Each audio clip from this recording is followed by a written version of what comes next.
I cannot believe it that it has already been 8 years now since Sinbad no Buken got cancelled after the first season. Well, for those of you who do not know what the story is about, let me take you to the wonderland of storytelling in a way you never heard before. This is episode 1 of the long-forgotten anime Magi Sinbad no Buken.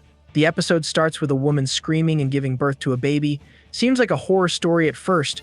But wait, special people across the world soon are tingled with something. Rook the mystical way or the force is resonating. These Magi come to know the birth of the child of destiny. A young boy is born to a man Badiar, the crippled hero of the Parthivia Empire, and his wife Ezra. Badiar, now a cripple, just stays into himself. The story doesn't seem great at first, but boy oh boy, laughter came out hard when I saw young Sinbad startling his father as he snuck on his ship. Well, the father cannot take him back and they go fishing. The night falls and the sea rages. Badar fears, not for himself but for young Sin. But wait, what is this? Young Sin seems to know where to go. Badar realizes that his son is special. Father and son eating their lunch when the people come and call Badiar a traitor in front of young Sin. We come to know of the harsh reality of the Parthivia Holy Empire, a war-drunk nation looking for more war and fooling its citizens. Ones knowing the true horror of war, like Badiar rejecting the idea of another war, are dubbed as traitors. Sin, a youngling not knowing how restrained his father is in his anger, calls him out for not fighting those hooligans.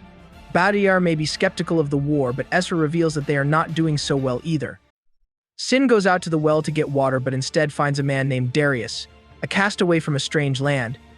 Young Sin is at it again and mischievously asks if Darius' head is made of gold. Ha ha ha, kids are indeed born comics. Badar allows Darius to stay despite Ezra's slight protest. Darius and Sin are now buddies. Darius tells young Sin a new adventure each night, flaming the fire of adventure that gets this story going. Darius announces himself leaving one morning, but soldiers arrive and he brutally murders them before taking Sin hostage. Badiar urges him to work for the Parthivia Empire, knowing him to be a spy from the Reem Empire, but he threatens and tries to kill Sin. Now, this is the only time we will see Badiar in action. A swift one-hit kill. Damn, I so needed that.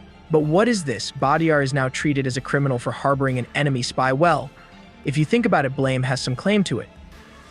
A tortured Badiar is dragged to the war forcefully, but not before he shows the same people who once called him traitors about horrors of war etched on his body. I will not lie. My eyes got misty.